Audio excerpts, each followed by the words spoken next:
Hello guys from sunny England. Now there's not something you hear every day. Welcome to the video today, and in today's video I'm going to be interviewing Bradley Sutton. Bradley is just like one of those guys who is just, man, knowledge bomb after knowledge bomb. He has launched over 400 products on Amazon, and he is a key member of the Helium 10 software team. So in terms of authority to speak on what he's speaking on, he's someone that is well worth a listen. In today's video I'm going to be interviewing him about all things product launching, product research, criteria to use, and so on and so forth.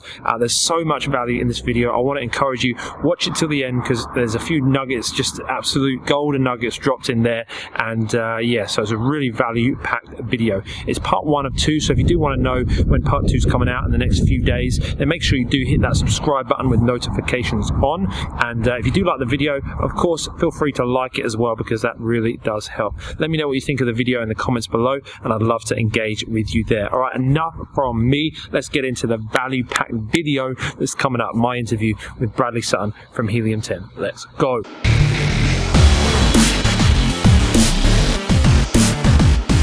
All right, hey guys, well, welcome to the interview today, the video today. We're here with Bradley Sutton, one of the key members of the Helium 10 team. What an honor and a privilege to have Mr. Sutton himself on the channel. And so today we're going to be talking all things product research from someone who, I'll let him tell you about it, has had a significant amount of experience with product research. So yeah, Bradley, why don't you sort of introduce yourself, tell us a little bit about yourself, and then we'll dive into it. Sure.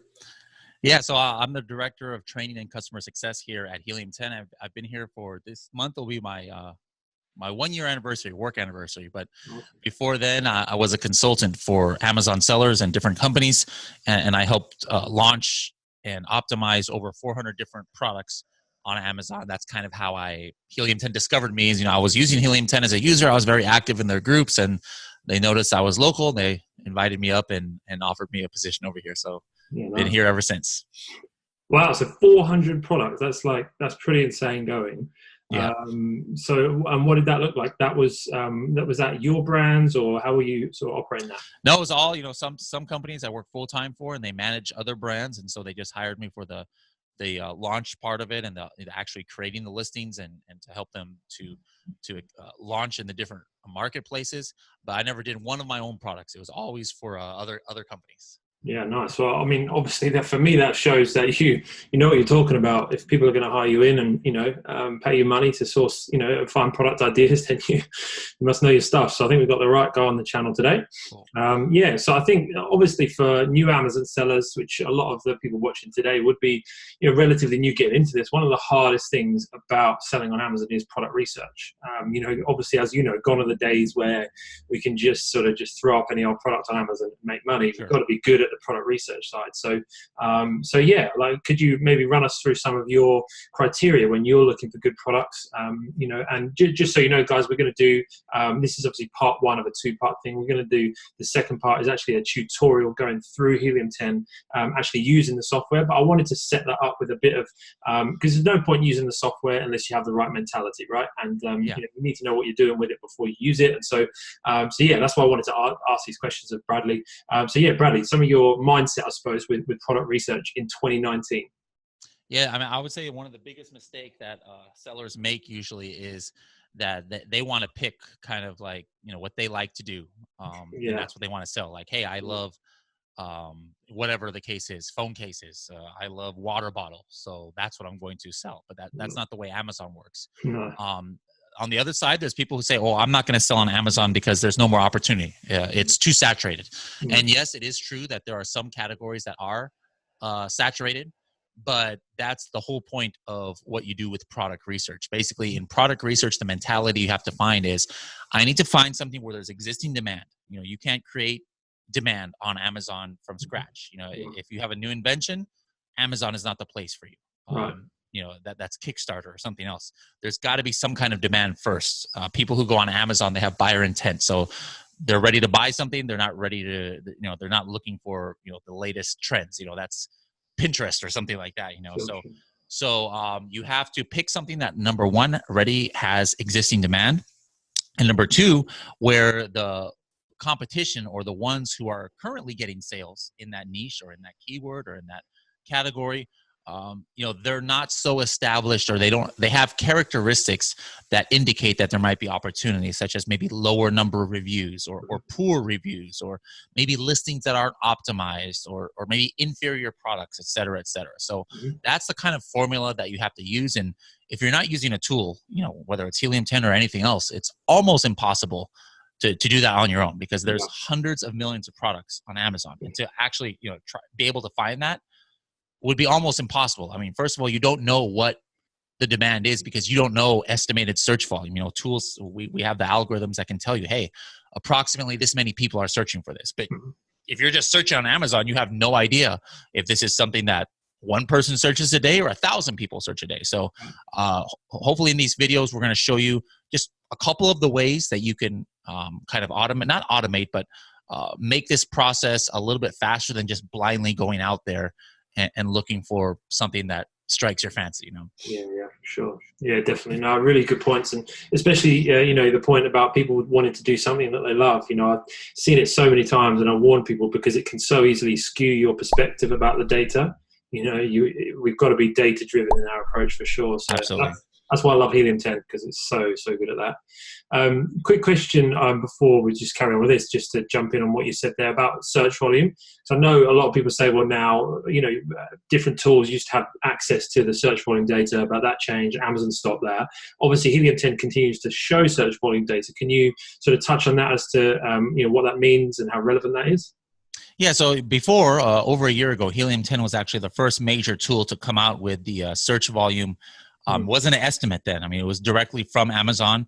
Amazon had made that number available, which is basically, how the approximate, the number of exact searches that people who search for an exact phrase on Amazon in the month. Now, even there, it's a little bit subjective, because when they say exact search, it also includes it doesn't include searches for misspellings or plural.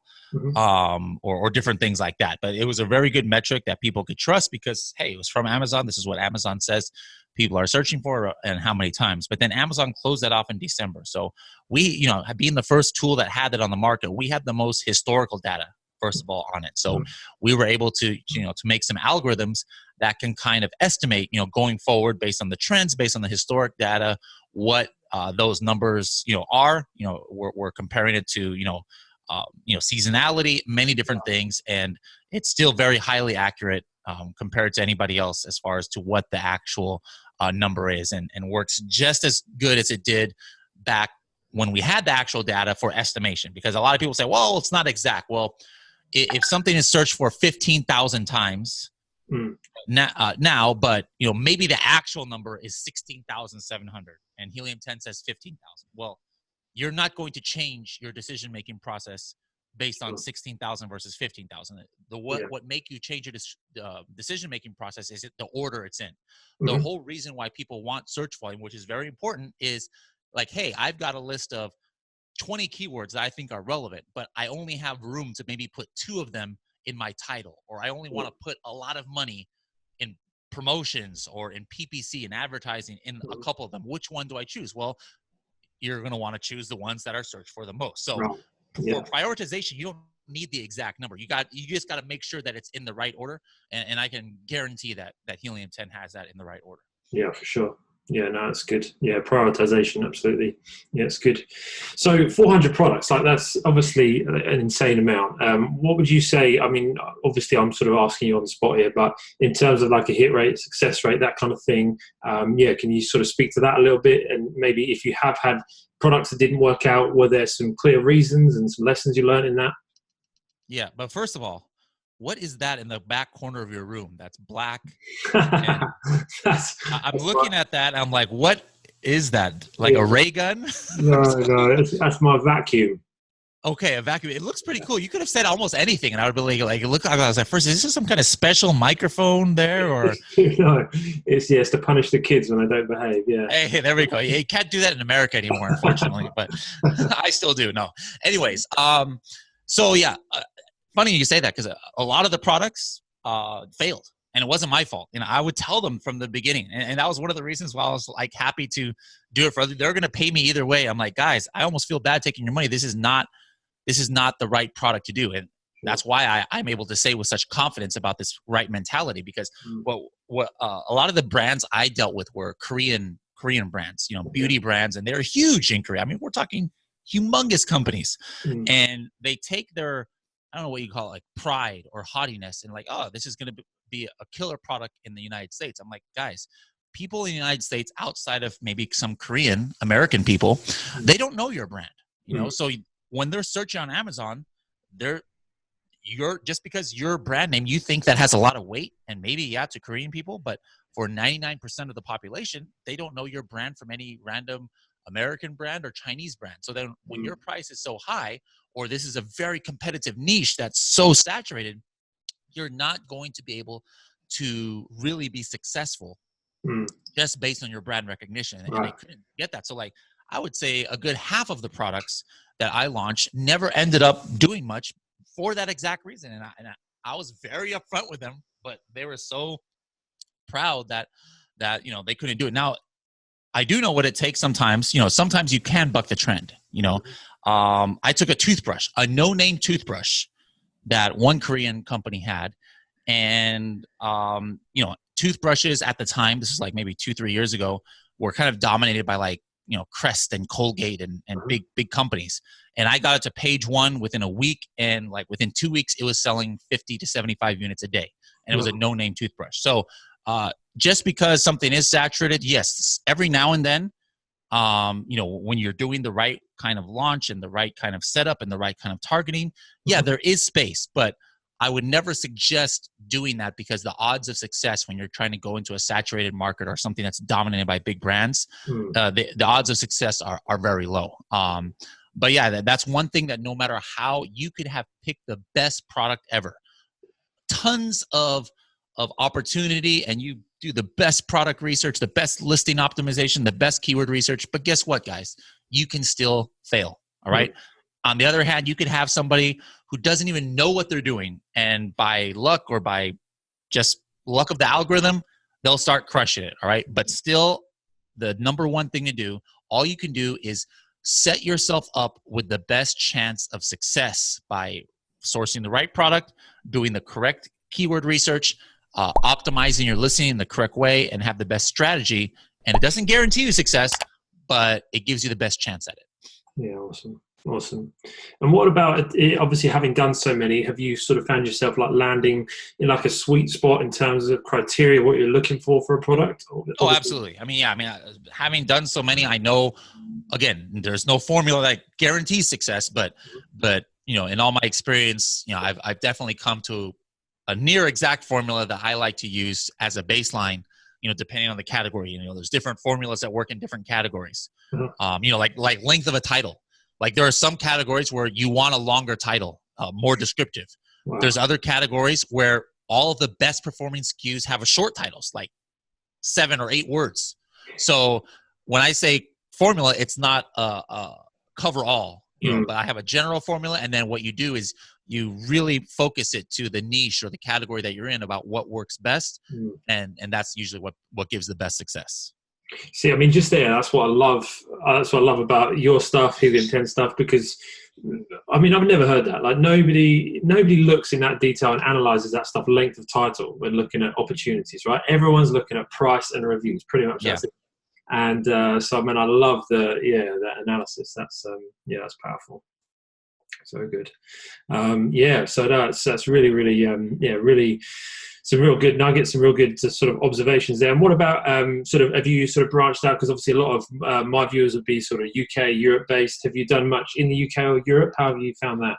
Yeah, both. And that's a really important thing. A lot of people start in the USA because it's the biggest market. Even if they're in Europe, they start selling in the USA a lot because it's like 3 times the volume, or more than 3 times if you take any individual marketplace in Europe or another place in the world. But the big mistake that some sellers make is, okay, they're successful in the USA. Like, okay, I'm just going to copy this listing for Canada. I'm just going to copy this listing for UK because it's English, right? Yeah. Big mistake. You've got to do this whole process of keyword research and optimizing in each marketplace, because the things like for example, Okay, I'm going to describe it, and you tell me the word that a Brit would say. Right. The front of the car where you open it up, and then there's the engine. What do you call that door? The bumper. No, the actual the thing that you open. Oh, the bonnet. Exactly. All right. So like I know that I used to work for a car parts company, but an American person, they hear bonnet. I think bonnet's like kind of like a ribbon or something on the head. We call it the hood. Right. Now, what do you call the back one? The boot. The boot. All right. Yeah. Again, an American would think a boot, that's a shoe, like a tall shoe. In America, we call it the trunk. So the thing is that you have to realize that people, even if they speak the same language, you cannot just copy one listing from these marketplaces. You've got to do the research in the exact marketplace. Like, what do you call a diaper for a baby diaper? You call it a nappy. Exactly. I mean, like American has no idea. If you say nappy, that means you have messy hair. Like this is nappy, okay? For American. Right. All right. So, and the same goes for once you start going to Germany, Italy, Spain, France. You don't take your UK listing and do a Google Translate or even get a translator to do it. No, because again, the things that people search for are different in different countries. An example I use, I've always used collagen peptides, right? You look at the top keywords for collagen peptides in US, UK, Canada, it's certain things, but then you go to Spain and the top collagen peptides keywords all have to do with magnesium. Like for some reason, it's like they like magnesium in it in Spain. Why? I have no idea. But if you were just trying to translate, even if you have a professional translator, that's something that you wouldn't have gotten because you didn't even have the word magnesium in your UK listing. So that's another thing I highly suggest that the whole process that you go over for your listings, you have to redo it from scratch for each marketplace that you are entering. And from what you see in your analysis, obviously Helium 10's got a massive user base now. What would you still say it's easier to launch in Europe than it is in the US, or what's your? It's all relative. I mean, is it cheaper to launch? Will you have cheaper PPC? Maybe cheaper promotions, of course, but of course your ceiling is also lower. So it all depends. It's easier to get to, let's just say $5,000 a month in US than it is in Europe, because you to get $5,000 a month in US is kind of on the low end of a decent product. But in Europe, it's the opposite. That's a pretty. If you're selling $5,000 a month in Italy, wow, you've got a pretty decent product right there. So it's all relative. Sure. And you still I kind of almost know the answer to this question, obviously, but for new sellers to be selling in the US, you still think there's plenty of opportunity in 2019? Absolutely, 100%. I mean, every day I'm finding, when I do demos and stuff, I'm finding new products and things like, wow, if I was selling on Amazon, I would totally sell this. Yeah, and because I think people think that that the world is static sometimes when they think about Amazon. Like there's plenty of saturated products, but there's also always new products coming to life. There's always new, developments in technology. There's always new developments in the world and culture, and that's going to necessitate new products, isn't there? So I think absolutely, yeah. People get so negative so easily. Yep. Awesome. All right. Well, we're going to, in the next video, really dive into some of the Helium 10 sort of strategies, and you're going to sort of take us through some of the keys to actually using that software successfully. But before we go on this part one, maybe you could just give us like one of your sort of other top tips for product research, just for a new seller that's, just struggling with that initial mentality. What's that one sort of maybe breakthrough thought, the little thing that could just help them push through? I would say just, again, whether you're looking for keywords or whether you're looking for products, look for the indications that something is selling well, but it's something you can do better, or it's something that you put a brand new listing up against it and you look better. Like, for example, if somebody's selling like $5,000 a month, that is a great filter to use, but then they only have 3 stars. Well, me personally, I would never buy a product with 3 stars as a buyer. Like, something must be wrong with it for to have 3 stars. But so then the logic is, well, wait a minute, it's selling $5,000 a month, but 3 stars, that might mean one of 2 things. Number one, maybe all the other competition has 3 stars. So it's like, hey, that's all they have to buy that product. So that's why it's selling so much. So then you come in with a 5-star product, instantly you look better than the competition. Or number 2, maybe that product is the only one that really hits a certain need or has a function that the competition doesn't have. So it doesn't matter that the others are 5 stars. People are picking that 3-star product because it's the only one that does it. So that means if maybe you develop a product that has that same function, and again, you have 5 stars, guess what? It'll be easy for you to, quote unquote, steal the sales from that competitor. Yeah, so good. Yeah, no, that's brilliant. Really good info, really good tips. And obviously, being someone that's sort of launched over 400 products, there's some real authority in what you say there. So yeah, no, we really appreciate your thoughts. So yeah, guys, we're going to be doing a tutorial that runs right through Helium 10's sort of software tools for doing product research. So yeah, make sure you do stick around and watch that video when it's out. And thank you, Bradley, so much for your time on this video. And we'll see you in the next one. See you. Wow, how much value was there in that? So good. What was your favorite part? Yeah, you. Let me know in the comments below what you thought of that. What was the favorite point that Bradley brought up? For me, just that thought about the titles, that there's so many things that we can look for opportunities in that we just so often ignore. We just look at price or reviews, such a limited amount of criteria that we're looking at. And so that was, just a real kick up the bum for me as well, because I need to broaden my search for how we can optimize. There's so much opportunity on Amazon if we just allow our mindset to be shifted a little bit. So yeah, I hope you enjoyed that. If you did, make sure you do hit that like button.